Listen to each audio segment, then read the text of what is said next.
Hello everyone, it is block height 321,734 with a Merkle root of B, 32 AD 422, etc.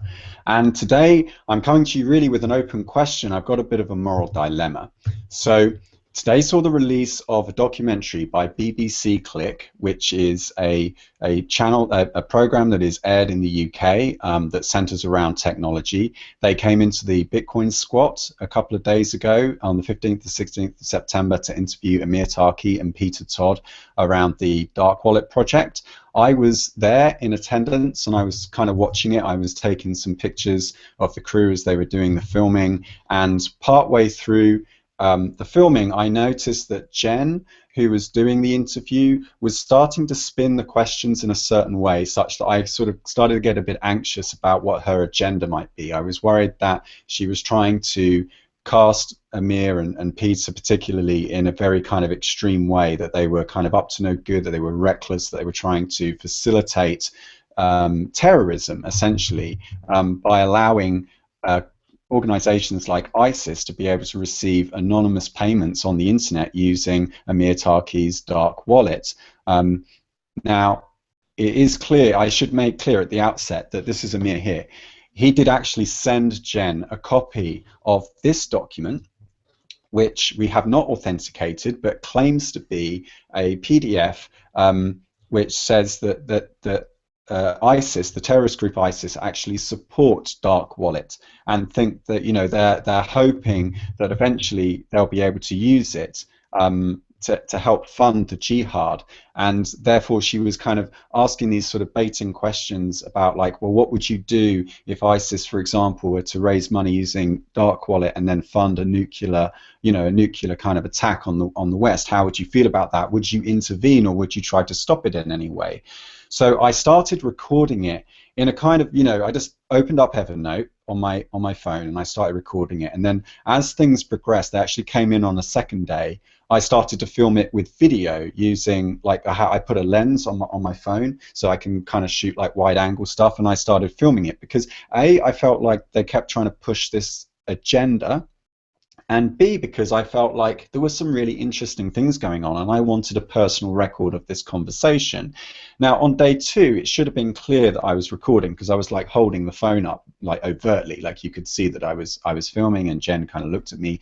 But now that this has been released, and today I kind of, you know, have been tweeting out, you know, persistently about this. I mean, let me just go to the mentions here, right? So this is my Twitter incoming stream, and we've had lots and lots of people kind of voicing their concern over this article, some in favor of what the BBC have said, but then mostly people, and that's probably because they follow me, but most of the people seem to be against. So the moral dilemma that I have now is that I'm in possession of a recording, both video and audio, that has, by the way, been timestamped and put into the blockchain contemporaneously, like as I was filming it, that if I released it, it would mean that the BBC would look like they were being totally biased, because it actually gets worse.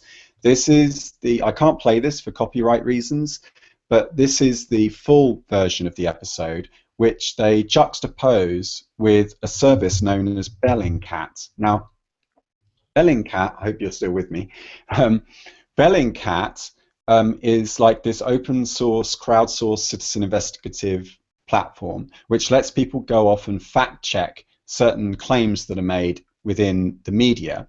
And what they've done in the full version of the episode, which is the link in the links below, and you can, if you're in the UK, you should be able to watch it, they juxtapose and contrast Amir Tarki with Bellingcat and try to kind of make out that it's, you know, you've got these libertarian extremists on the one side who are using technology for ill, and then you've got these, you know, social media journalists that are using technology for good. What kind of irks me a little bit about this is that on the first day, Jen approached me and asked me who I was and what I did. I said, I'm an open source journalist, and right now I'm making a prediction in the Bitcoin blockchain. this is my prediction that I was making. And my prediction was that she was going to spin the story in a negative way against Amir Taki, and that I felt he was being a little bit naive. I then took the Shah. I know this is all very technical and complicated, but if you just listen for a little bit, hopefully it will all unfold as time goes on. I then took this Shah hash of this prediction that I made. This is like a diary entry. I make diary entries in my Evernote, and then I timestamp them in the blockchain. And then I was able to say, right, I had this prediction at this time.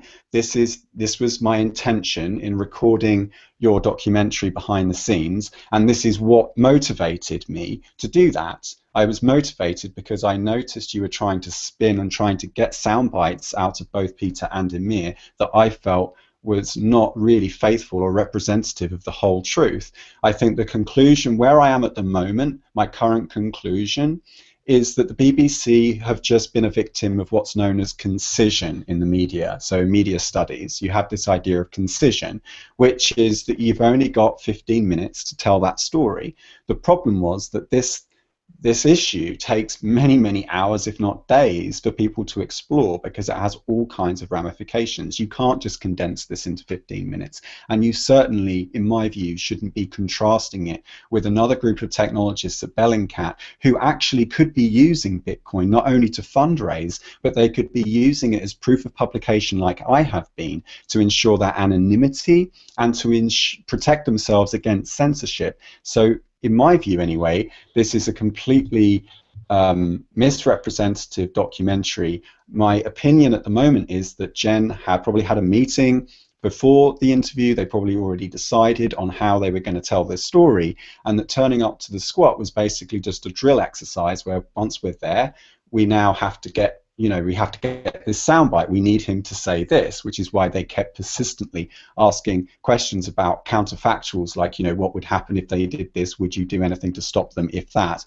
And throughout the whole interview, Peter Todd particularly, I have actually a full copy of Peter Todd's interview on audio and some of it on video as well, where he repeatedly says, look, I'm politically moderate, and 10 years ago you were able to use cash, but now you can't use cash anymore, so you're only allowed free speech as long as you give your name and address, which clearly opens things up to abuse, that democracy can easily slide into tyranny. And in fact, dark wallet doesn't change the status quo for the determined adversary, for the already well-funded adversary. It actually helps the weakest people. So actually we could spin this argument around. And at one point during the discussion, I even said to Jen, well, look, if I could help you fund a resistance movement against ISIS using dark wallet, would you do it? She sort of brushed it off and said that we'd already talked about it. Well, no, what I'm asking you, Jen, even now on this video, is that you could be, like, ISIS wouldn't want to use dark wallet, because if they did, their own citizens might use it against them as an uprising. ISIS, I don't know if this document's even real. I don't see what ISIS have to gain by publishing this document, and I just felt like, look, she was saying one thing in private to us, and she was saying how she felt that Bitcoin, is being misrepresented at one point. She was very friendly with Amir. But then when it comes to press time and they release it, they do so in what I feel is an overly simplistic way. And I just want to finish up by saying that I'm a fan of the BBC Click programme. I watch it all the time, which is part of what's motivating me to be kind of riled up the way I am. So I have the greatest amount of respect for them. I think Jen was just doing her job, and her job was to produce a 15-minute segment. But the problem was that in producing that 15-minute segment, they've completely brushed over a lot of the deeper complexities, which don't necessarily need to be laborious or painful to go through. It just requires some scrutiny on the part of the journalist or the media representative to try and make this sound interesting enough for people to spend more time looking into it. So that's my opening gambit. I'll throw it open to the floor. Anybody? Well, terrorism is a hot button issue. They're obviously going to have their own opinions on it. It's a really big topic, and I'm not sure it's ever been reported accurately. So nothing's changed. Yeah, well, nobody's asking, similar questions. If okay, well, what weapons are ISIS using right now? Well, I guess they have like guns and missile launchers. Well, where did they come from? USA. Yeah, well, so does USA say, well, then we should ask, okay, would you stop making missile launchers if they could get into the hands of so-called terrorists? No, they probably wouldn't. So I mean, it's just total. The framing of the question is totally wrong. When nobody's asking the other questions like that, like where did they get their weapons, where did they, who did they buy the hostage from, and all this other stuff. And yeah, you're right. I mean, nobody's talking about what you were saying, Chris, that women could use dark wallet. So women that are in these places where ISIS have taken over, and they've got like this special law where women are really overly oppressed or whatever, and so if they could use dark wallet, then we could give them funds, and they could maybe escape or whatever. So you could also use dark wallet for good things. I mean, what if terrorists got a hammer? Maybe we should stop producing hammers, because it's really a deadly weapon, and you can build stuff with it, and then if you have a hammer, then the next step is to have a nail, and nails make nail bombs. So we need to stop nails too, because we've heard of nail bombs, and that's really bad, and that's associated with terrorism. So I think you could apply this with almost all technology and tools, the same argument that this journalist, the way that she framed it, and it's just that it's easy to frame it as she does because it's a misunderstood technology, and she's only explaining the one side of it, or one small dimension of many dimensions that it could be used for. So that is just total idiotic, and maybe she's just doing her job, to get paid, to do her 15-minute segment, like you said. Yeah, sure, it's a sensationalist thing, and it's not really journalism, it's entertainment. Right. Well, and we have tons of media problems, and I know this is off topic, but I just found this article, and I have no choice, I have to share it. Why does CoinDesk hate us? Why do they hate Bitcoiners? This list article thing, 24 signs you're obsessed with Bitcoin. You get down to it, you check the price, you talk to your friends about it, you look for Bitcoin sign. Oh, so you like Bitcoin, and CoinDesk hates you. So, and it's another one of these list articles.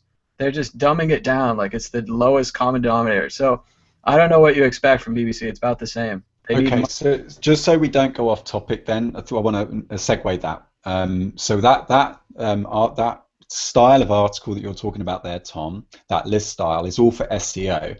That article is nothing but about driving traffic. On the right-hand side of that article that you had various link bait that was designed to make you jump somewhere else. In fact, if you go to a website like the Daily Mail, they will actually have conversely, will have a very thoughtful piece about some world issue. But on the right, it's all about find out who so-and-so is shagging at the moment, and look at what. So don't expect great things from these people. I mean, we're kind of like that. That's what it is. But one of the interesting things, so I was talking to Peter Todd, like on private mail, and he was telling me about, let me just pull this up, he's working on something called Open Timestamp Server, which is just brilliant for me, because what I've been wanting for some time now is my own personal, accountability technology, right? So that every note that I take, every video I record, every audio file I generate is hashed, and then uploaded to the blockchain at, let's say, 10-minute intervals, just quick enough that I don't have time to start editing things, right? So that if I did start editing and doctoring things, that editing and doctoring would itself be journaled in a way that I could prove later on. So I'm not against people forming their own narratives. What I'm against is that those decisions in forming those narratives are obscured, right? I want to be able to publish a story, and I want to be able to say, here's my raw footage, decide for yourself if I've spun this in a particular way. Perhaps look at things I've said before, like, oh, look, I own a lot of Bitcoins, and I'm deliberately not showing the negative things about Bitcoins in this particular piece. It's probably because I own Bitcoins and I want the stock to go up, okay? And so he's working on this. You can find it. I think I put the link in the description below, but if not, I guess you can just Google timestamps GitHub, and then it should just open timestamps GitHub, and that should just come straight up right there.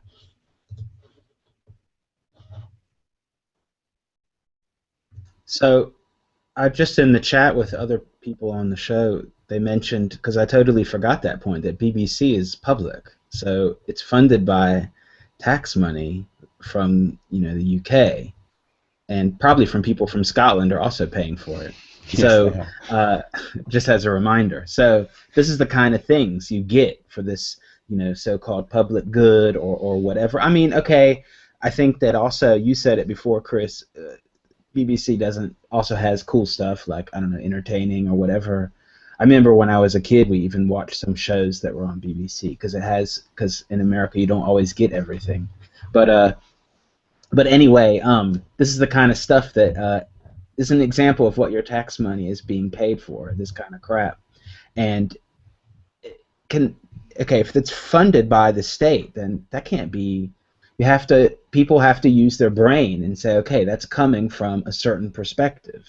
I mean, if I'm in the car in America or here and I'm listening to NPR, which is an American publicly funded radio station, it has some really interesting stuff, but you have to take it with a grain of salt because they have their own agenda too, and they're going to edit it to be a certain way, and they've had also things where they're going to bring someone controversial on the air and then they edit it in a weird way or they cancel it at the last minute and all that. And so I think it's it's also another dimension that it's not even a private company. I mean, it would be even different if it's a private company. Then it's okay. It's clearly they have a special interest. That's okay. I'm okay if you have a special interest. Just go on and say, we're a commercial entity. We're CNN. We want to make money and we don't care.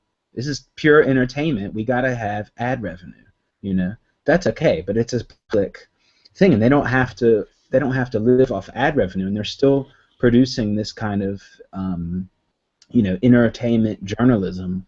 That's a whole other dimension, I think. So yeah, you bring up the point of traceability and accountability. One of the projects that Satoshi had in the original paper that he outlined was how do you get everyone to agree on a single history such that actors could leave and join the network at will and still be able to agree on what happened whilst they were away. And this was a very hard problem to be able to solve, but what he realized was you needed digital scarcity. Right, and in order to have digital scarcity, you needed infinite traceability. You needed to be able to trace back every last transaction and the whereabouts, and such that every time you made a payment, that payment would have to contain inside of itself its origins of where it had last come from. So you say, right, Mad Bitcoin sends Chris some Bitcoins, and then when I pay Acharn those Bitcoins, it says these were Mad Bitcoins coins from before, and then the miner has to go look up the blockchain and say, well, is this statement true? It goes, it checks the blockchain, it says, yes, I have the evidence right here, I see where Mad Bitcoin's got his Bitcoins from, this statement is true, and therefore it transfers the ownership of those coins from me to Acharn. And so you have this kind of infinite traceability, and of course it comes with costs. It comes with the cost that a sufficient number of people across the world, particularly independent of one another, and they're not aligned in any way, they're not colluding in any way, are downloading copies of the blockchain. And when I join the network for the first time, the first thing that my Bitcoin wallet will do is it will download the last 5 years of all these transactions, and it will independently verify all of them. And you're able to know that that's true because when the software is released, the same software is released to everyone. That code is available for anyone to go and scrutinize and to kind of look into and say, well, what's it doing at this line? What's it doing at this line? And if enough people can agree that it's doing what it says it's going to do, and everyone's downloading the same software, then therefore everyone agrees on this single history principle. But as Peter Todd has made mention to many times, as I've been making mention to now for several months on this channel, this just isn't about the currency. I mean, that's part of it, but it's not just about that. It's also about proof of publication. It's about, let me just demonstrate. Okay, so with this prediction, I kind of messed it up a little bit because I didn't realize that Evernote has this kind of weird carriage return. But if you go to this document here, which I put in the link below, and you copy that, okay, and then you go to a website like Xorbin, right, and you paste it in. Now, unfortunately, you do have to put in a carriage return because of the way that Evernote does things, and then click calculate hash 1, you will notice that is the same hash that I put into the blockchain, which I can now, hopefully this is going to work. open up using cryptograffiti, and then whoops, yep, and there it is. That's it right there. 5851, 58518C. Right? Now you then look at the timestamp of this. It actually gets the month wrong, which isn't helping support my case, but that's 2014, September 15th at 14:25. So that document must have existed at that time or prior. It can't have existed at any other time. And this actually gets more powerful as well, because what I can do, like I do with these shows, or I tend to try to do with these shows, particularly if the material we're going to be discussing is time sensitive, I even talk about the Merkle root of the latest block of the Bitcoin blockchain. Now, because the Merkle root is unpredictable, you don't know what's going to happen because it's all based on the transactions. What that does, by publishing that in my video or in my text document, like the prediction I made just there, is that proves that it couldn't have existed any time prior. Because if it existed any time prior, how would I have known what the Merkle root was going to be of the latest block in the Bitcoin blockchain? It's impossible. Now, if you've got this going on in the background on your computer at all times, you become your own NSA surveillance unit. But most importantly, that data is yours. It's domiciled on your computer. It's therefore under your control. But over time, so long as you are, I think it takes a bit of courage to do this now, because you can't, it makes it more difficult for you to hide from yourself. If you talk, like I went to Runnymede, this eco village in Surrey, to kind of document what the guys were doing there. If I'd had something persistently timestamping all the photos I was taking or the audio interviews I was doing, it would be difficult for me later to try and spin the story to suit an agenda that was either financially convenient or was convenient to my boss, which is tantamount to the same thing, so I have to pay my rent. And that therefore, this, what I want, like I said to Peter Todd, I want this to be painful for me. Like, this has got to be, it's got to be, I've got to want to be honest so much that it hurts, right? It's got to keep me honest to the point where I'm cringing at myself, or I'm going, I want to spin it like this. Because even the interview that I did for the latest version of Crisp Before Coffee, which I got quite a lot of trolling for, we'd featured so many times before. We'd featured anarchists, and particularly right to the right of the political spectrum, people at the right. I really wanted to do an interview with Anesu and Arthur at the Bitcoin Squad, because they were left-wing anarchists. Or I don't think they would like it put that way, but that's certainly how it would come across to someone who's used to dealing with these types of trivial labels.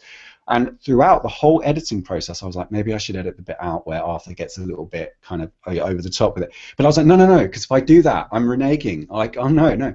And so I'm doing this the whole time. Should I? Oh, yeah, I can't just leave it in. Just leave it in. But if I'd had something running in the background, I wouldn't have had to rely on my own self kind of regulatory capacity. I wouldn't have even had the choice, because I would know that I would have forward transparency. Is that right? Forward transparency? That some point later on, someone would come to me and say, I'm calling bullshit. I noticed a couple of times where there was jump cuts and there was fadeaways.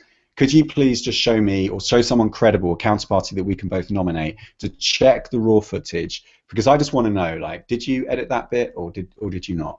And that would actually keep me honest. And it would also, like, we are always in lockstep between your will and your reason. Like, these are like footsteps. And I want a mechanism that can help me make the right decisions in life. And this is what I think is at least part of the answer for now, anyway. End monologue. Well, that was cool. So you basically explained how you, embedded all that stuff into the blockchain. So we could timestamp all this, and there's basically how to do it. It's not that hard. You just have to go through the video again. But yeah, that was really cool how you explained that. And I mean, this, what was that one website that's supposed to be for the so-called transparent journalists we had at the beginning? Bellingcat. Why don't they do that? That's what they need to adapt. You just need to go to them and say, hey, if you want to be transparent, this is what you do. Just give me 30 minutes, and I'll show you, put everyone in a room, we'll do a little workshop, and I'll teach you guys how to do this, and then nobody can say that you're lying or you're spinning or whatever, and then you can prove you can do exactly what you're talking about, whatever you want to call it, forward transparency or backwards transparency or whatever you want to call it. I think that would be how something like that should operate if they really want to be this kind of so-called debunking kind of thing. I'm always really skeptical of people that call themselves debunkers. Not that I'm pro-conspiracy theorist, but it's like I always call them conspiracy theorists, because it's just their own conspiracy theory about the conspiracy theorists. They have their own agenda, and they just call it debunking, and they're just being snobbish or, or whatever. They think, oh, but we know the real truth. And I'm always everyone should be really skeptical whenever anyone calls himself a so-called debunker. And if they're not doing something like you described, then I don't know, what are they doing? How are they holding themselves accountable? I guess they're not. Well, I'm just looking at the Bellingcat now. I didn't know about the existence of this, but it looks like they're using a service called CheckDesk, which looks like it might be using something similar, though I suspect at the moment, I can't confirm this, that this is going to be a centralized journal process. So what you do as a citizen journalist, it allows you to verify reports. Anyone from a newsroom community can submit a report, a tweet, a photo, and add details that bring important context to the report. So it sounds like this is kind of like something along the lines of, I need to go and check this further. I haven't actually heard of this, I have to admit. But this looks very cool. But I think that I'm gonna make the assumption at the moment that they're probably using a centralized server to do the timestamping and the collection, and it looks like it's got a nice API that you can use to present it in a user-friendly way. Because let's face it, I mean, having to go to cryptograffiti.info isn't exactly a very pretty experience, and having to do all the hashing yourself using XORBIN or using the command line isn't a very user-friendly way. So this is all great. The fact that you would be able to just use this sort of much prettier looking software to verify all your sources. And also remember, the community aspect is important here. You want to be able to come together with a group of you and say, well, look, I just saw this report on Sky News, and let's go fact check it. Let's go find out what the wider context is, and let's see what's behind the story, as it were. Well, that looks nice. Yeah, it certainly does. I mean, it's still actually just reading through the specs on GitHub, just sped read it as I was talking. It looks like it's command line. You have to kind of install it using Drupal, which is like a content management system similar to WordPress. So it's not, but I do think that, okay, so look, you've got, since BBC have couched everything in terms of this dichotomy between, the people that are using technology for good and the people that are using technology for bad. All right, let's grant you that then. Why don't these communities talk more? And why don't we start that discussion today? Then why don't the people from Bellingcat talk to people that know about Bitcoin and blockchain technology, and forget your fucking financial investments and shit. Just talk about the technology, and say, well, is there a way we can automate, perhaps using Viacoin? We've got BTC Drak here, although he says he has a cold and he can't speak, but he's here. And he's got Viacoin, which is similar to it's a state transition system. It allows you to document explicitly for the purpose of timestamping information. Drak, please shout out in the chat box if I'm misrepresenting that. And I've said for some time that I would really like a coin that is explicitly for this usage, rather than using Bitcoin, which I kind of, for me personally, I would rather it sort of became the digital kind of version of gold or something. I don't know if that's the right metaphor, but I'd rather that got used as the kind of hardline currency, and then we had a separate blockchain for the use for journalists and people that were just interested in promoting the truth and timestamping their ideas for their patents and things like that. That way, you could encourage universities all over the world to actually download the Viacoin blockchain, and they could actually, because they're universities, they come some amount of credibility along with that, and actually then you would actually have a reason to be downloading this blockchain.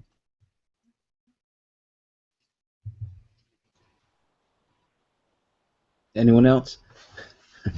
Yeah, come on, someone else. Well, that sounds. I mean, I haven't used Viacoin, but yeah, it sounds really interesting. If I understand correctly, the whole point is that, people talk about Bitcoin bloat and other things, and about bloating the blockchain, and so Viacoin was basically created with the idea that you can do a lot of the stuff you can with Counterparty or this thing they're making, Clearinghouse, which I can't say too much about technically, so that you can, like you said, you can use it for blockchain technology without having to bloat the Bitcoin blockchain, and without the risk of someone, without the people editing the Bitcoin developers editing out that process, because I think that's also what was some of the motivation, because it was like, okay, so we saw this kind of thing going on, the discussion, and then it would be really stupid if you did a lot of stuff and you built up a whole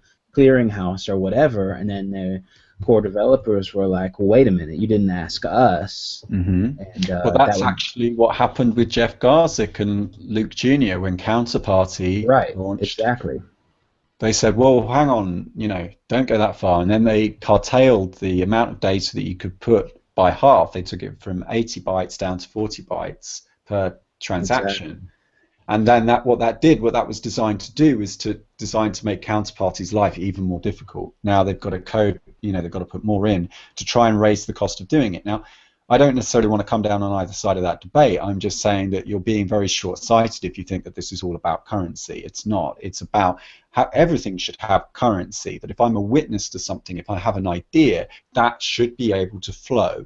But in order to be able to flow, it has to contain with it its own veracity.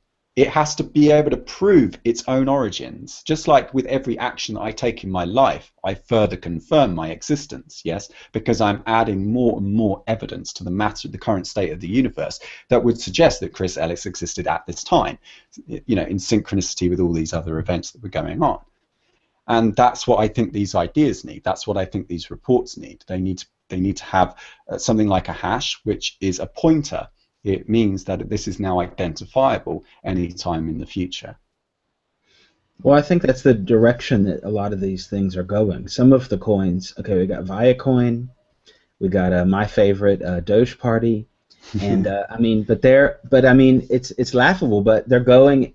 I mean, the discussion in the Counterparty forum and all that was like, yeah, that's the perfect coin for that, because it's fast and it's not expensive. So some of the coins have really good uses besides currency. It just has to be all developed out and, you know, used and experimented with to see, you know, how we can all use this stuff for other things, like you're saying. Not only, and maybe some coins have a better use as something that we haven't even thought of yet, but it's just a matter of thinking about it and thinking about what you can do, kind of like what you showed with all this hashing and putting the stuff in the blockchain. I mean, I guess I could do that in another blockchain right now, but I just wouldn't know the steps. I just have to go see how to do it, but I'm pretty sure I could You've also got proofofexistence.com, but that's a bit more expensive, and it only does files, so you'd have to write your text document in a file. Okay, proof of existence. So I prove that I exist. No, well, yeah, I mean... Yeah. At the moment, we can't. We'd love to do that, but not yet. We're not there yet. Hello? Hello. Can you hear me? It's Drak. I can. Yes, it's Drak. Hello, Drak. Cool. Yeah, so interesting conversation. Yeah, I wanted to talk just a little bit about the proof of publication. So what's different in Viacoin is that not only can you timestamp you know, publish something in the blockchain with the hash, but you can also tie it to your Viacoin address. So at the moment, one of the sort of administrative problems with proofofexistence.com and the cryptograffiti is you have to kind of get the hash of the document, you know, and pop that into a website to be able to prove it. So with giving kind of ownership of these things to a Viacoin address, or it could be done in Bitcoin, or Bitcoin address, then, and also having some extra metadata like some description, then you could actually have like a filing cabinet, you know, and you can also transfer them from one address to another. So, you know, you can organize this a lot better. And it means you can even extend the use as actually transferring ownership of something. So you could hash, you know, a logo you're designing, or a program, some source code you've written for someone, whatever, and then you could, once the payment's been made, you could then transfer it from your Viacoin address to, you know, the recipient's Viacoin address. So it's a kind of a complete new spin. Peter Todd told me that, you know, whilst it is kind of proof of existence, it's so radically different, it should be called something separate, you know, considered separate. It's more than just proof of publication. So you'll get a demo of this in hopefully within a few days. once we get the UI fully tested out. Can I be the first person to use it? Yeah, of course. Why not? Yeah, I really like it. I would just use it all the time. Like I would literally just be using it non-stop. I mean, I'm doing it already. It costs me like maybe like £7 a day. So like constantly be hashing all these in, and then I'm forced to make these stupid decisions like, well, should I just bundle this all in one hash? But then if I do, in order to prove it, I'm gonna have to reveal things that I probably, out of context that had nothing to do with that I wouldn't want to be public, that kind of thing. Because it's important that I also write my own feelings about what it is I've documented, because that too is going to be important, But then I don't always want those to be public, and they're not always relevant. Sometimes just proving that file existed is enough. Yeah, you could use a Merkle sum tree. Mm-hmm. But then there just isn't the infrastructure. You need a nice application to make that work. Otherwise, it's just a pain, right? Yeah. Well, accountancy, isn't this interesting the way all these different industries come together? Because accountants, like in Sage Accounting, which is this professional accounting software, that has a journaling thing such that whatever you do in Sage is permanently recorded in the file. Right. The bullshit thing is, obviously, you can still doctor it, and many accountants do.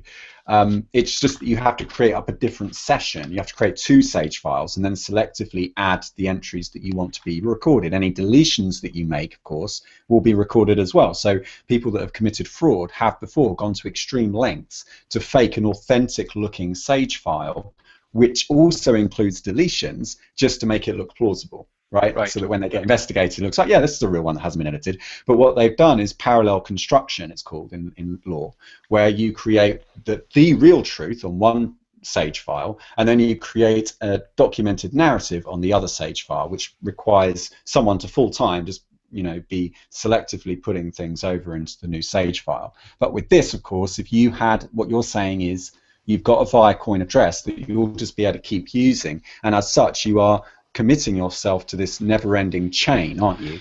Well, you see, it solves another interesting problem of, if you're making predictions, then you can make predictions on either side. Let's say what football team's going to win. You could make a prediction for both sides, but only reveal the winning side after the time. So if you're saying all my predictions are going under this Viacoin address, there's no way for you to hide. Yeah. In fact, if you're saying you're making a prediction, then you'll be able to see all that prediction and all past predictions under the same address. There's no way to really cheat. And this is something that Peter Todd brought up to me when we were in the squat, and I was like, shit, I hadn't thought of that. That's a really good point. I need to think like a criminal. So now what we're faced with is perhaps, could we use PGP in this? So could, for example, I sign things with my PGP key, and then I could meet someone face to face, prove that I own this PGP key, they look me in the eye and so on, and then you get this kind of reputational element to it too. Yeah, so I mean that's not something we've fully built out yet. It's still in design, but that is something that we want to deal with, is reputation and identity. It's just a lot more complex than people want to make out, and I don't know, the sort of the trend with altcoins is, find some hypey thing, kind of half-assedly do it, and then, make some hype around it. So I think that's not really what I want to do. Yeah. So if we're going to do a reputation system, it's going to be one that would have to withstand scrutiny by Peter Todd. Right. Otherwise, it's not really worth doing. So I can't really comment on how that will look, because the technicalities need to be investigated more deeply. But in summary then, it sounds like the technology exists. It's just the infrastructure and the usability that needs to be worked out.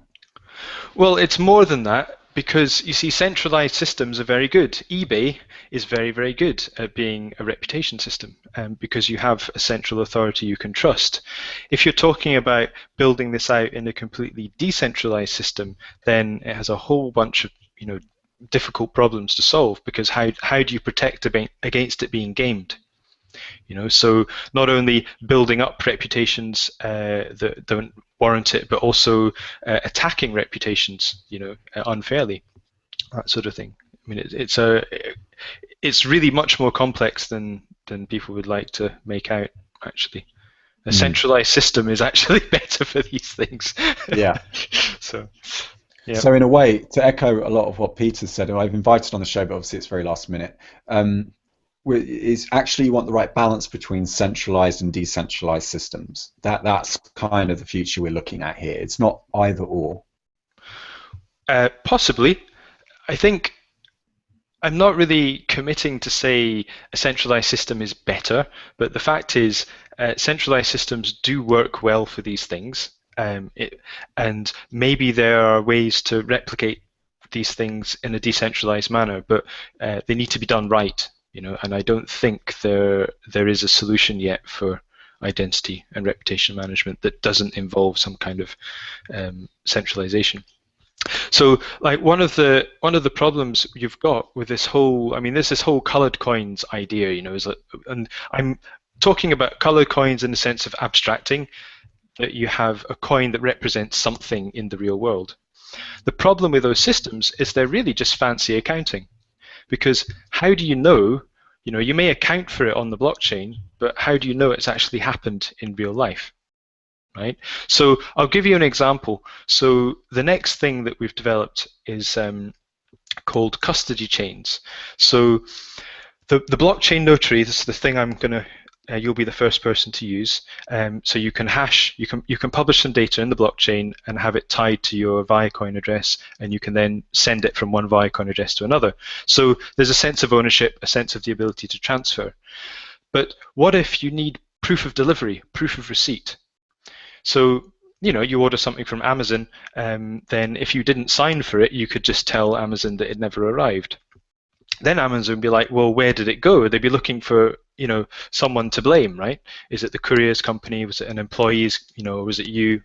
So that's why you have at every stage of the parcel, traveling from Amazon all the way to your door, people sign for it. So if we're replicating this in the blockchain, then not only would you need to be able to say you've sent something and publish that in the blockchain, but you'd need a digital signature, to say that it's been received. So custody chains is basically that system.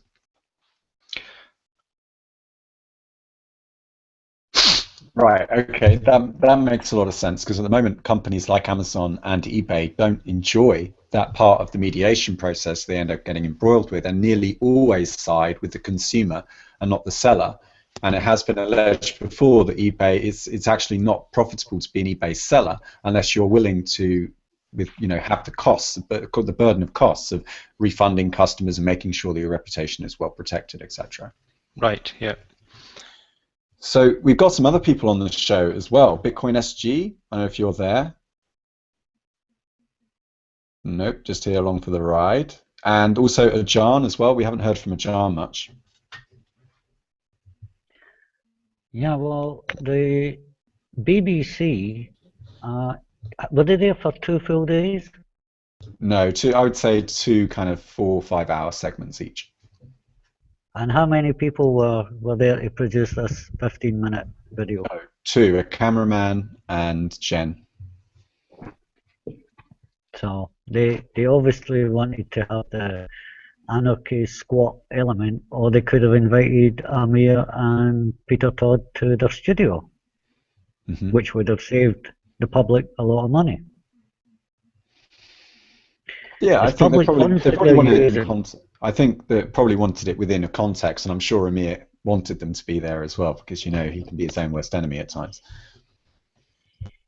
Okay. No, I just think the public funding, this is something that people in other countries may not be aware of, but the BBC are funded by every person who buys a television has to pay for a license, whether you watch the BBC or not.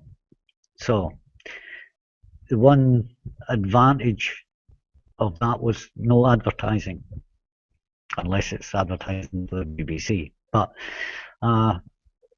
they do produce good quality production.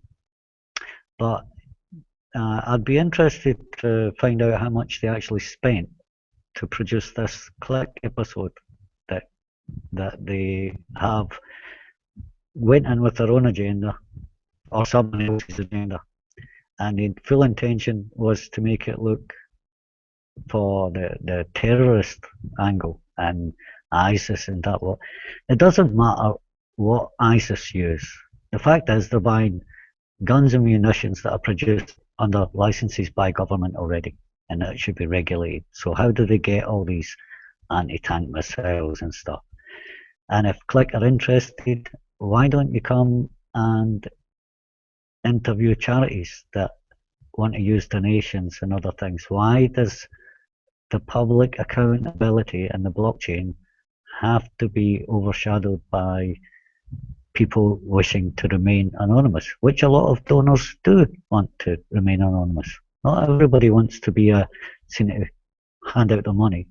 So I think the BBC have done themselves a disservice by the presentation, and I'm very interested in what Drak.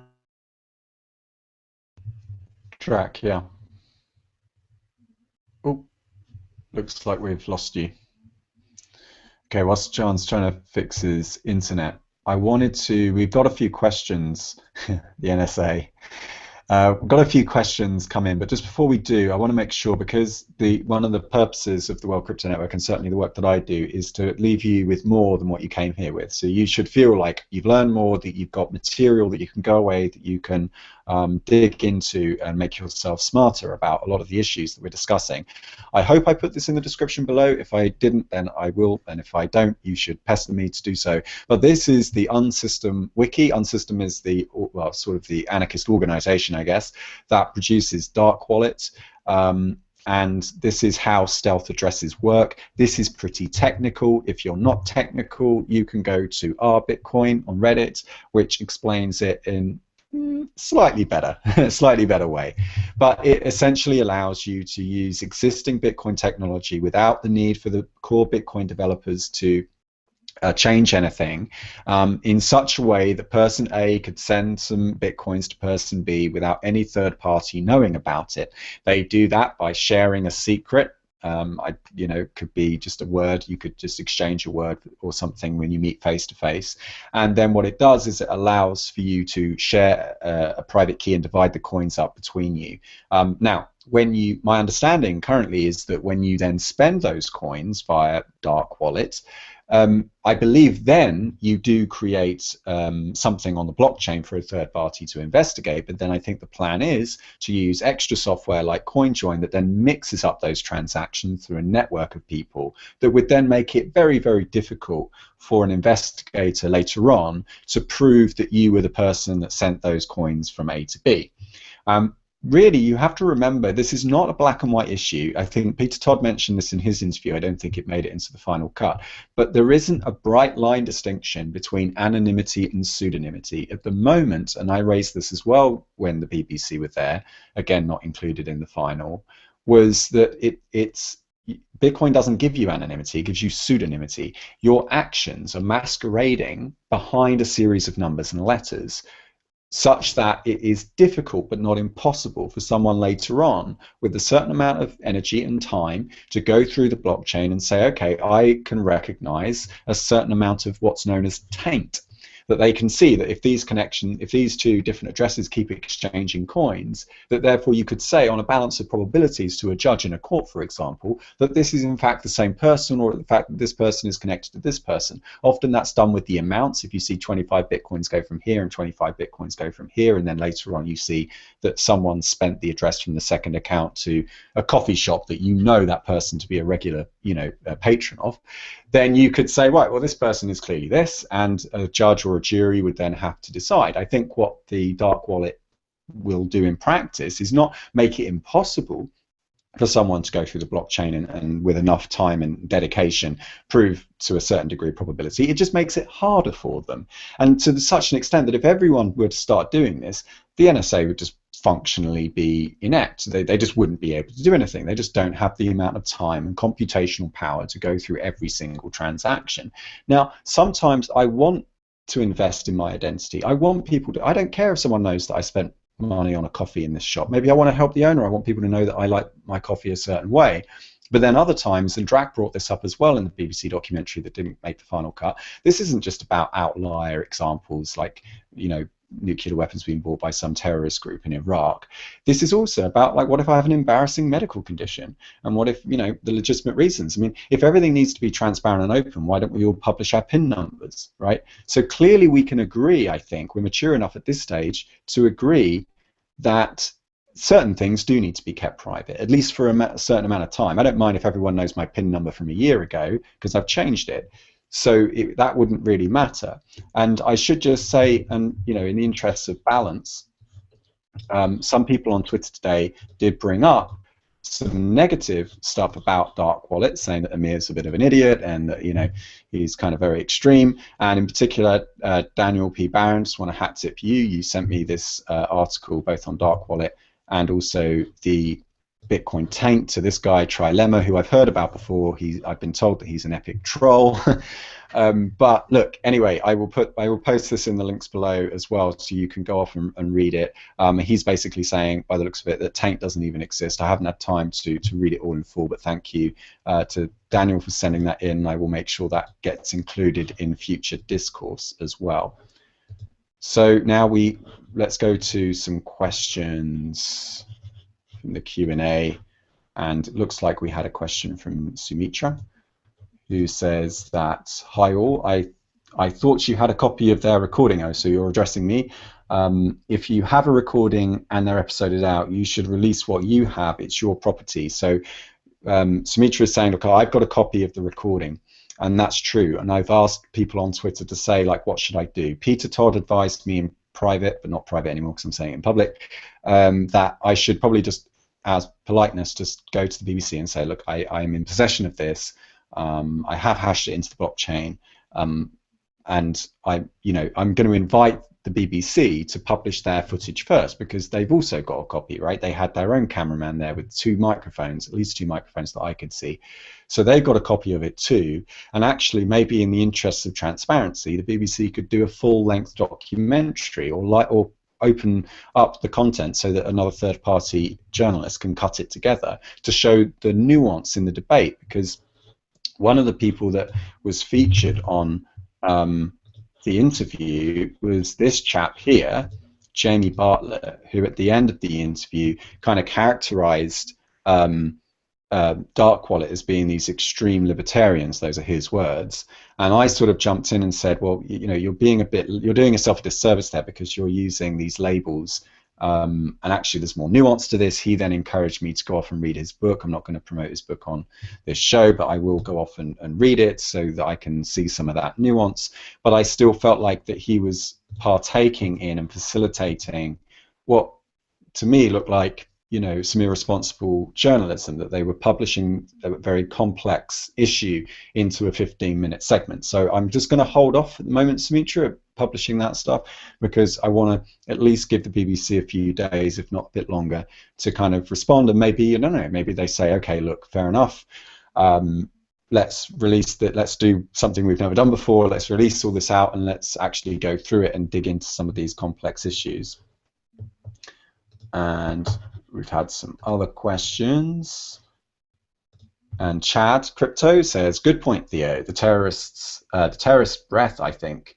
Should we ban air? Oh, sorry. The terrorists breathe, I think. We should ban air. Media sure knows how to make warped reality, and it creates fear to the uninformed. Yeah, and not just the uninformed, but also people that just... This is what Plato warned us about. He said that democracy would slide into tyranny, a point also that Peter Todd brought up in the interview, not in the final cut. And that Plato actually put the blame at the door of a behavior known as apathy, where people just allow it to happen. So I don't know if anyone else wants to address that point. Apathy on the part of the public. The public are to blame because they provide the demand for that kind of content in the first place. They say... That's the entertainment value. Yeah. That's the entertainment thing. No one cares. They just want to be entertained. They don't want to... Nobody wants to know. Look at what you see on the news. That's not all the news. That's just what people will watch. You know, you see... You know, and it's really interesting when you go to other countries, you see really different news. You get really, like, sometimes, like, so I'm in Germany, and you never see, like, mug shots on the news. They just don't show that stuff. You know, like you see the people getting arrested, and you see that like the mugshot. In America, that's normal. You have like a normal news, and they say, "Oh, these people got arrested. Here's their like mugshot." It's like totally different ways of.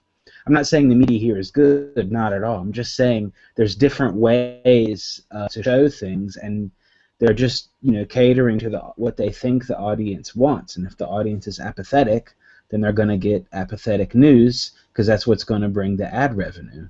And if they don't have ad revenue, then they're not gonna exist as a business. So it ends up being less and less about journalism and more about entertainment. Don't you think? Yeah, I agree. I was just seeing if anyone It's else kind of wants. like reality TV. It's not reality TV. It's sub-reality TV.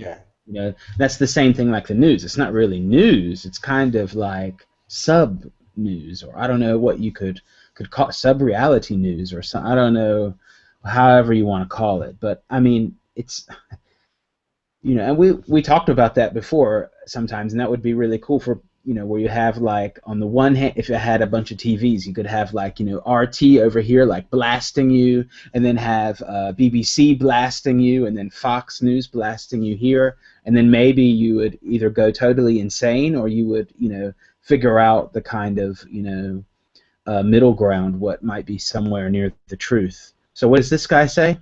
Oh, Zizek, when you were saying it's a sub-reality, the contemporary philosopher Zizek has talked about the fact that with reality television, the difference between that and reality is that on reality TV, they know they're being watched, and that therefore that informs their behavior. Yeah. So I don't want to get off too much in a tangent, but there's also been a discussion lately, like, okay, are they showing? It used to be, or I saw one show, but I don't know who produced that show and what their motivation was. But anyway, it seems like that it used to be on reality show. They used to concentrate a whole lot on sex. They used to like kind of push that, and now they're pushing violence a lot. So it's like, hey, did you hear? Like, or they go off on the cameraman kind of goes off to the side and it's like, so-and-so said you're ugly, and then they go on live while everyone's watching, and like, or they're insulted on the reality show, and of course they know everyone's watching, so they have to react, and they can't look like a wimp or whatever. So they're they're really pushing this kind of violence thing now. So you just see it's easy, and that's what's getting ratings. They figured out that it's really getting much more people are tired of watching this kind of like sub-reality TV show, bad camera, sex or whatever. Instead, they just rather see people fight. Yeah, because this is the attention economy. Attention is the new currency, and people are paying with, as advertisers call it, their eyeballs. One of the interesting things about Arthur and his Bitcoin squad, it's not a Bitcoin squad, it's a squat in London that has Bitcoiners in it, is that we are surrounded by PR men and advertisers, and all these people mandatorily do coke, right? Okay, maybe I shouldn't be so categorical. Let me retract that slightly. From my experience in advertising, my recollection was that everyone had to do coke, that there was a lot of peer pressure to do coke. Why don't the police bust into the ad agencies where all this drug taking is going on? Why do they bust into the anarchy squat? By the way, I've been there for over a week now as a journalist, but not entirely impartial. As you can see, I'm sympathetic to their views, but I declare that up front, and I'm time-stamping all of my entries for transparency. It's not that I don't think anyone should have an agenda. It's just that I think you should, lay it out up front. And when I haven't seen any. I've left my stuff in there, my laptop and so on, and nothing's been stolen that I'm aware of. In fact, there is actually a lost property box. People have left their mobiles and stuff, and Arthur looks after them. There's no kind of threat of rape. I mean, this was an issue that came up that Julia Taransky brought up. Was like at university campuses, like 1 in 5 women are raped. I think she was referring to America. And that these places, because the men in these campuses are so high value, because they're like football players or whatever they are, the university has a vested interest in protecting these guys. So if they face allegations from women that they've been raped, they tend to come down on the side of the guy, and that these are very dangerous places for women to be, more so than they would be in the general public. Well, I can tell you that having spent this limited amount of time here and having spoken to people at length about their experience in other squats, this is my first time in a squat, I should say, personal safety is an issue. When you first walk in the door, they have a safe space policy, which was a product of Occupy, which they kind of roll their eyes at, but it's still something they have at the door, which is like you should treat other people with respect, and no matter their political views, this kind of thing. And that's kind of something I didn't feel at any time when I was at the squat, that my life was in danger, that my property was in danger. It felt like a safe place to be. And so I think that people have very misconstrued or different ideas about what it's like to be in one of these places.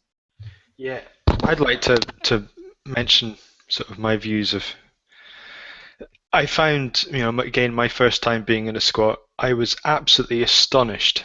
These things are really well organized. They're people. You have people at the door, manning the door. The doors have to be kept locked, because otherwise, if they're left open, police can come in and then you lose your rights to stay. They're fetching water. They're taking out the dustbins. They're doing runs for food. I mean, it's really, really well organized. You'd never. And you feel really safe. And yes, on the floor where the hack labs were, there was a lot of computer equipment, and tablets and phones and whatnot. No sense of, these things would be stolen by other participants in the squat, that people would be stealing. There was money lying around on the floor in cases. Sometimes there was like 10 euros on a windowsill. well, actually, I had 20 quid fell out of my pocket. And I noticed it was picked up and put on the windowsill. I just left it there, Eventually, we'll see.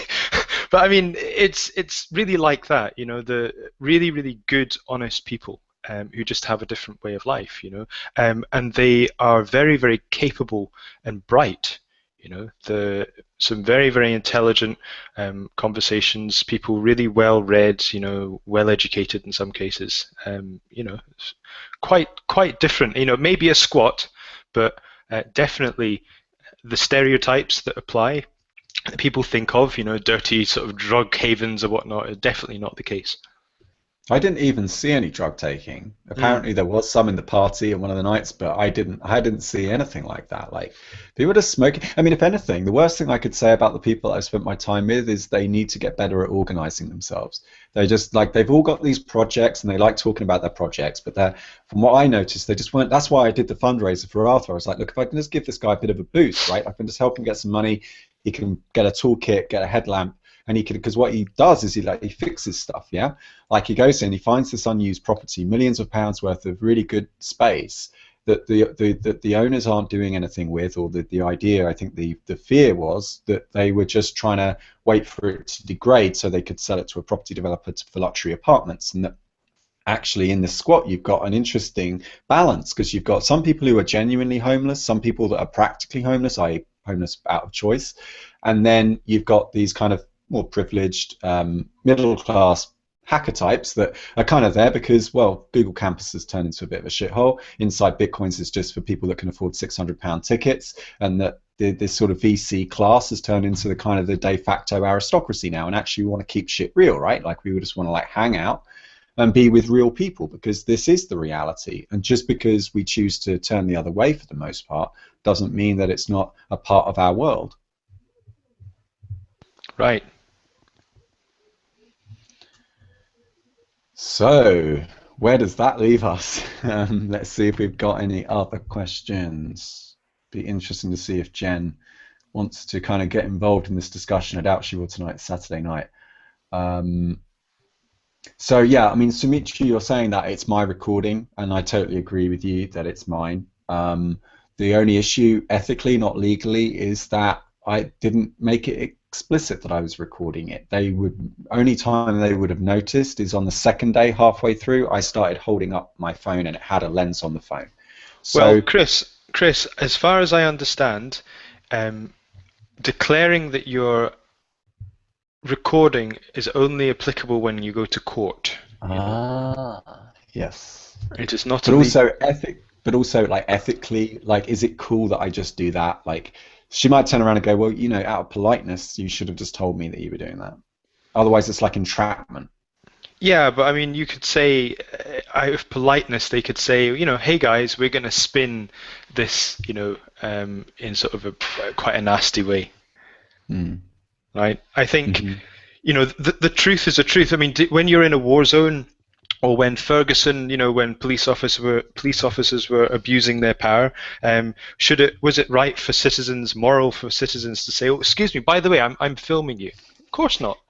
You know, that filming, you know, is now because of that filming, it's causing, you know, the US government to really pay attention and have a real inquiry into what the hell is happening in the United States with the militarization of police. You know, that's purely down to people having mobile phones, you know, and recording. Yeah, you're right. That is a good point. So, and if you look at Derek J's work, it really pisses off the police when you film them. They have to say "sir" and they have to act all nice. And you've seen many of his videos. If he didn't have the camera there, it'd be a totally different situation. So I would say always film for your own protection. Correct. Yeah, so I think it's safe to say we were not in a civilian mindset. There was definitely, in that room, I noticed that Jen, like, if I made a point, she would shut me down pretty quickly. She would say, like, we talked about that already, and like, okay, well, we'll talk about that another. The whole show could be done on that alone. When actually, Jen, if I'd have known that you were going to juxtapose Dark Wallet with Bellingcat, if you'd have told me about it, what you could have said to me is you could have said, oh, well, that's interesting, because you know what, in this piece that we're making, we're actually going to contrast Dark Wallet with Bellingcat. And isn't it interesting that you're doing the same thing that these guys are doing, but you're using it in a decentralized way, and they seem to be using quite a centralized Drupal workflow, which is kind of just that you have to trust that that person hasn't created a parallel construction. So yeah, I would have, likewise, we were not in a civilian mindset. Like, clearly at that point where I introduced myself, it was clear that there was a little bit of a tension there, not in a big way, but certainly an element of it.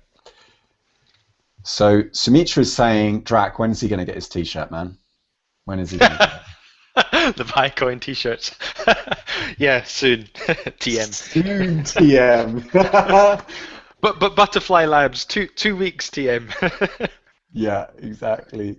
What was I going to say? Oh yeah, so Drak, it would be really cool if you and me could keep talking in the next few days, because I really want you to then take a look at what Bellingcat are using and maybe tell me if you can build that into Viacoin as well. Like, or at least look at their practices so that we can.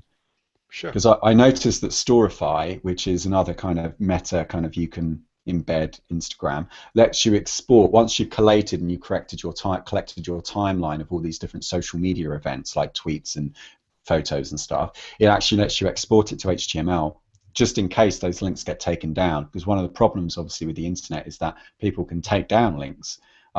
So what would be really cool is if you could create a cached copy of all the evidence that you use in such a way that you've still got the original citation, but then you've got your own copy as well.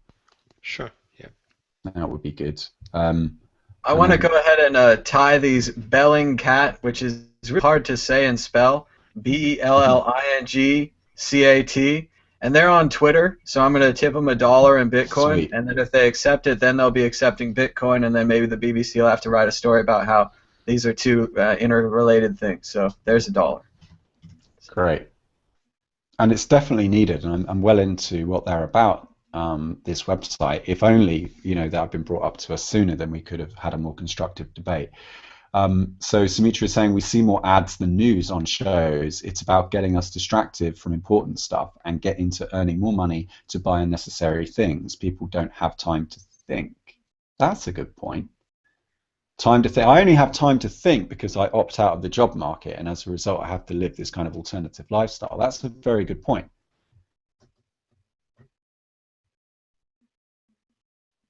It's like, it's almost like, so if we can be conspiratorial for a minute, like this elite group of people don't want to give you any surplus time. You get your 4 weeks holiday a year when you go to the beach and stuff, but even when you're there, 4 weeks. 1 week. 1 week in America. 4 weeks. Oh. In Britain, I believe you have statutory rights to like 4 weeks if you're full employed. If you're an employee. Not if you're a freelancer. Come on, Theo. Tell us they get months in Germany. Tell us they get months. No, I think some people can get up to 6 weeks, but it's usually 4 weeks. I always meet tourists over here, and but I'm not an employee either. But I don't get it. I'm not an employee. If I go away, it's all on me. I don't even get a week. Yeah, Yeah, exactly. We're self-employed. James Richins. Hey, James. You're saying, can you invite Jen on for a web chat? Yes, I have. I mean, I have been all day. We've been tweeting her, and other people have been CCing her on tweets. And obviously, this is last minute. I deliberately chose not to release it because, you know, I just realized that would be a bit of a dick move. And so therefore, all I'm doing with this video is I'm just trying to like, okay, first of all, let's talk about this because we've been on Twitter and that's a very low entropy space for discussion. And really, I'm inviting people to tell me what they think I should do. And yes, I totally agree that, you know, Jen should come on and we should talk about it. I don't know that she'd be allowed to. I don't know what a contract says with the BBC. I also don't feel right like jeopardizing, you know, her as well. Like I don't want to put her at risk. I'd like to know where any honest, proper journalists will be once the conservative nasties like Carol Maloney, I don't know how you pronounce that, et al., start saying the government need to ban all decentralized currencies and no one gets to defend. Yeah, I think the problem is that the defense, as you're saying, relies on more complex arguments than the prosecution. And that's what I think is the problem. It's easy for the BBC to put into 15 minutes something that sounds negative against Dark Wallet and Bitcoin, because the defense against takes several hours to uphold. My hypothesis would be that actually what the public really want is the defense, because slagging someone off and prosecutorially kind of having a go is all very well, but I think everyone knows there's an answer, right? Or at least enough people. I think there are enough curious individuals in the public that would say, actually, I'm well up for hearing what this guy has to say in his defense. And I think that's what oftentimes pisses people off in court cases, where the defendant doesn't get on the stand and act as a witness, is the victims often feel like, yeah, maybe he got the death penalty or maybe he got life in prison, but we'll never hear his side of the story. And often victims say that I would have preferred it, like a better punishment would have been to him to kind of, or her to say their side of the story and then spend a life in prison, knowing that, you know, they had to account for it. So I have faith in humanity, like just about, but I've also said in the past before that if humanity can't pass this test, if we fail in this process of change that we're currently going through, maybe we deserve it. Like if we can't bring ourselves to our senses and we want to go into this kind of tyrannical, everything's being tracked, but it's just this centralized authority that gets to track everything instead of ourselves, then maybe that's what we deserve. All I can do really is be as responsible and hold myself as accountable as I possibly can. That's the best I can do. I can't guarantee that I'm going to be unbiased. In fact, on the contrary, I am biased by definition. But if I leave a series of time-stamped, you know, content and I upload it into the blockchain and the audio and the video and everything is there, at least I'm opening myself up to scrutiny so that someone can pull me back into line and say, actually, you told this narrative, but actually there was this other side to the story that you didn't give, and let's explore that. Yeah, Chris, I think you really need to, I mean, approach her, see what, you know, in a nice way, see what you can get, you know, and, you know, if you can get some of their source material out of them, that would be fantastic, you know. But I think the end game needs to be still that you publish. It's not the case that you'll be blackmailing or something, you know, that, look, this is what we have and we need to release it. It's a bit like, you know, WikiLeaks, when they got all those cables, you know, then they actually approached the State Department or the Justice Department and said, look, we've got all these cables. Can you help us to redact, you know, if there's stuff that does need to be redacted, you know, which might put people's lives in danger, then, you know, please can we have some help? I mean, they got snubbed entirely, right? And WikiLeaks ended up hiring experts to, you know, to sort that stuff out. But I mean, in this case, I mean, no one's going to get, you know, no one's going to die over this stuff being published. It's just going to be the truth, you know. So look, we have the truth, and we would like to approach this in a nice way before we release it, you know. But it's definitely before we release it. It's not. I don't think it should be conditional. Okay, but then doesn't that leave me open to the allegation of blackmail, though? It's not blackmail. It's like, I am going to release this, you know, but right. You know, maybe that could be done in like you could work together with the BBC to make a nice documentary. You know, at the end of the day, the information's going to be out there. So how do we do it? How do we approach it? That's really the question. Right. That's a good point. We can make our own documentary in conjunction with the BBC. We can reach out. We can say, look, you had the whole interview as well. Could you, release that? And then maybe we can go to the guys at Bellingcat and we can say, right, how can we work together on this? Because these two things aren't mutually exclusive. If I didn't say it already, I want to make for the record it clear that Amir is his own worst enemy. That he invited BBC Click Along. He sent them a copy of this PDF document alleging that ISIS, and I didn't even know that at first. I only found that on day 2 when Jen told me. So in a way, he kind of gets what he kind of deserves what he gets, really, because he wants to be seen as this radical, like, anti-authoritarian. What particularly irked me was what they did to Peter Todd, because he was giving a much more like, I'm politically moderate, this is the fundamental principles of Western-style democracy, look at who's banning Bitcoin, it's not, American democracies, it tends to be China and places like this. And he was given these very well-articulated reasoned arguments, a lot of which overlapped with Amir's arguments, just that Amir has this tendency in an interview or when questioned to go off into this very passionate kind of ideological performance where it's like, actually I think that money laundering is cool and it's great that ISIS are using dark wallet because that means we're doing our work properly. And it's like, dude, out of context. He didn't say it was great. I just want to correct you. He didn't say it was great that ISIS would use these things. What he was saying is, that if the technology is there to be anonymous, so if people are using it, that means great, and it's, it's not kind of that second clip in the BBC when she said, have ISIS contacted you? And he was like, no, I don't like ISIS. Yeah. He was like totally rejecting it, which, is, so that there was some balance in that. It's kind of, I didn't feel that personally the Click episode was demonizing Amir or demonizing the thing, but it was being very, very provocative. And I think, some of the questions, I don't know if one of the questions came out in Click, I can't remember that, but anyway, in the interview, then, she was really, really pushing this thing of ISIS this, and what if ISIS are cutting people's heads off, and what if they got a nuclear bomb? I mean, it was getting to really, really silly. It was starting to paint out scenarios. Yeah, paint out scenarios which are just, they're just not going to happen, right? Look, I mean, Saudi Arabia just cut 2 guys' head off this year because they smuggled weed into Saudi Arabia. And America and UK and all that are allies with him, and no one gives a shit. But you know what I mean? And now this is all a big thing about cutting people's heads off. Well, and America is now selling NSA search data, or access to the database to Saudi Arabia, so that they can spy on their citizens, and cut more heads off. For a second there, I thought you were going to say I was going to get my deleted photos back. Yeah, I don't know. It's just. Yeah. Okay. Well, you're right to correct me on that. I mean, what this goes to show is that everyone will take away their own subjective opinion from a shared experience, and what this technology allows us to do is it gives us a certain level of objectivity and objective technological witness that is dispassionate and disinterested in human desires and agendas, and it will just record whatever it's told to record.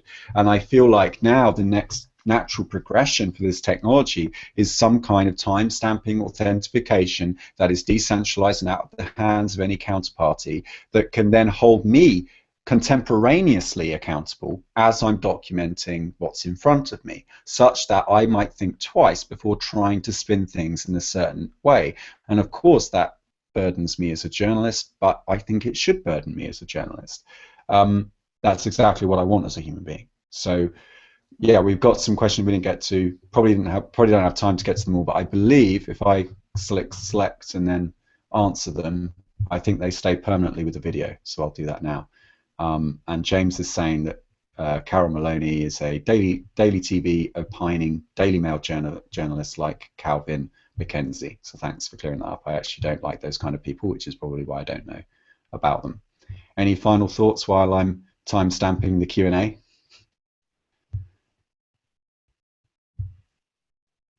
Silence. What if terrorists get hammers?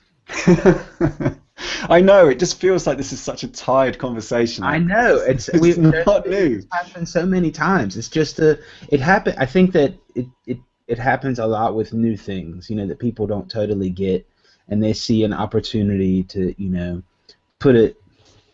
Yeah, or maybe they see an opportunity to put it in a way, in a context like the show tried to do, and yeah, like I said, no one is asking where they got. Everyone is caring, what if they got Dark Wallet, and no one is caring about, well, where did this thing even come from, and why, who created all of these problems in that region. That's that's an interesting thing to ask. Where are all these weapons coming from, and what's the solution? Pump more weapons into the region, bomb everything. No one is instead, they'd rather talk about how it could possibly be used for bad, but it could be used for good.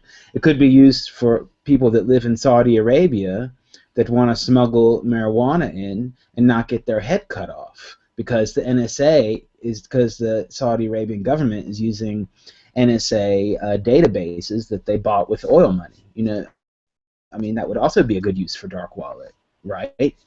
Don't you think? I think, or maybe this lady in BBC could get up with a journalist in Iraq and an SS region and send her some funds with the Dark Wallet, so she could get some real on the ground info instead of all of this Well, I'd like entertainment journalism. I'd like to point out something that I said in the interview that obviously wasn't included. Is that the whole presentation about Dark Wallet, from BBC Click is sort of erroneous because we're talking about financial privacy.